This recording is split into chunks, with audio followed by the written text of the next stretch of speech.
There was a time in my life, a time when the thought of carrying on just seemed too hard.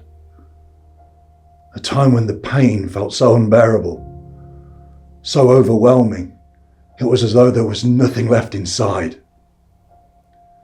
Just a bitter feeling of emptiness and a burden I simply didn't have the strength to shoulder. I found myself discarded by a world which had turned its back on me. I had to endure the hatred and vitriol of complete strangers. I was judged and condemned by people who didn't know me, and by those who had never met me or spoken to me. I was attacked, discredited, vilified and abused. I had my entire life ripped apart by those who had no idea who I was or what it was like to walk in my shoes. Not only that, those who I thought would stand by my side no matter what life might throw at me, who I believed wouldn't hesitate to defend me, simply turned their back when I most needed them. I became the subject of their judgment, their scorn, and was ultimately condemned by those who I would have given my life for. And no matter where I sought refuge, I could feel the sense of revulsion, of disdain. I felt abandoned, lost without any direction. And day by day, I was being consumed by bitterness and resentment.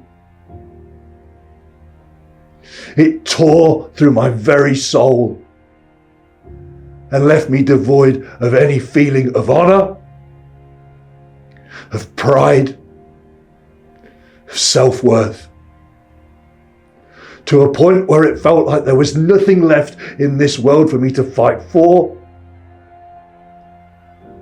and nothing left to inspire me to carry on. What happened to my life? A life of such promise, of such potential. How was it all taken away? This feeling, this sense of injustice led me to the lowest depths a person can possibly sink. My life had no value and no meaning. And whilst on this path of contempt and misery, I took the coward's way out. I chose to close my eyes off to the light, and believe me, it was a choice. Yes, misfortune had played its part in my life, but far greater than that.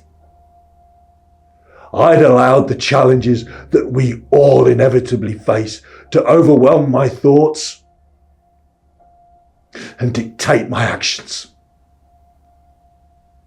Rather than stand firm in the storm, I had become consumed in my own sorrow.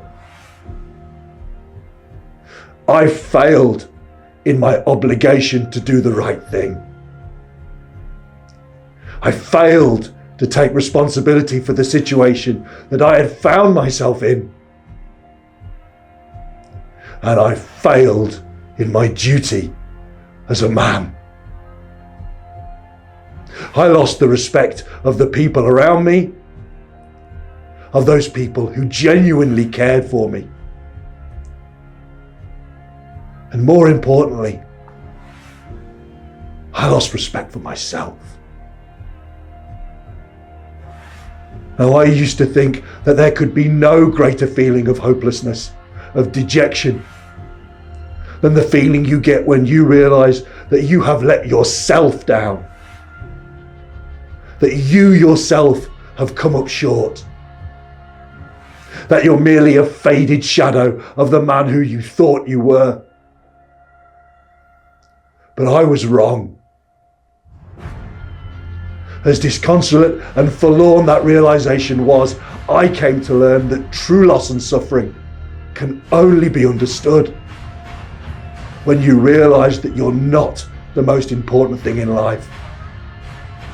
When you learn that this world does not revolve around you.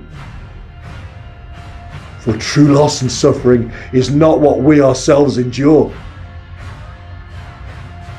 but the loss and suffering we see and feel in those who we care for the most.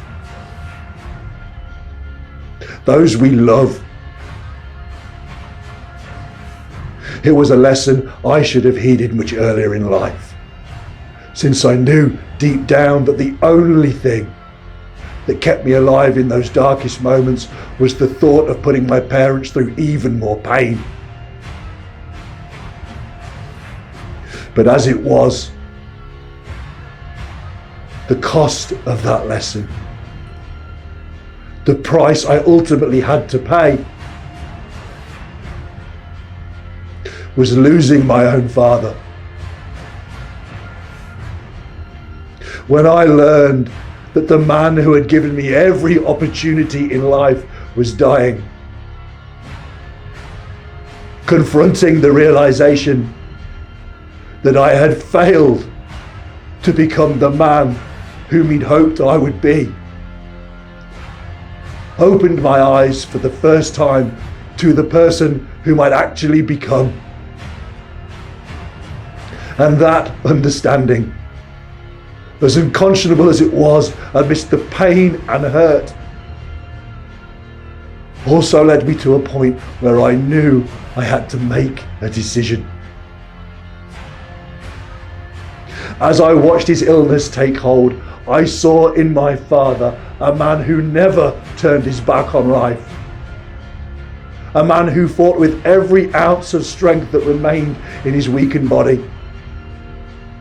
And who, despite his suffering, despite the pain, had only one care as he breathed his last breath: that his wife, my mother, would be cared for and looked after he'd gone. And in those final moments, as my father passed away, I came to a point in my life where I knew I had to either throw in my hand or make the best of the hand I'd been dealt.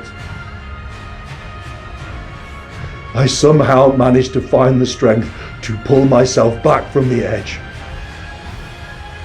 to be honest with myself and face up to my many failures as a man.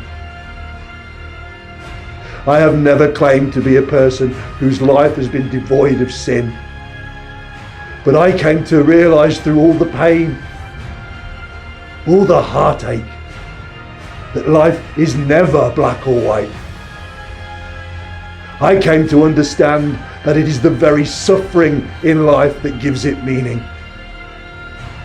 That you can only begin to understand what it is to be alive when the pain and suffering is so raw, so visceral, that it makes everything real. And by God's grace, I learned to stand tall once again, to lift my head up high and take my life back. I found the courage to tell those who care for me and to tell my family that I'm sorry. I found the strength to get up off my knees, to look in the mirror and not be ashamed of who I am. And I found the heart to look up to the sky and tell my father that although I miss him every moment of every day, I am so grateful for the life he bestowed upon me and the final lesson he taught me. And that's to fight to be the man I can be, to strive to be the man who I ought to be, so that one day I might honour the man who he was.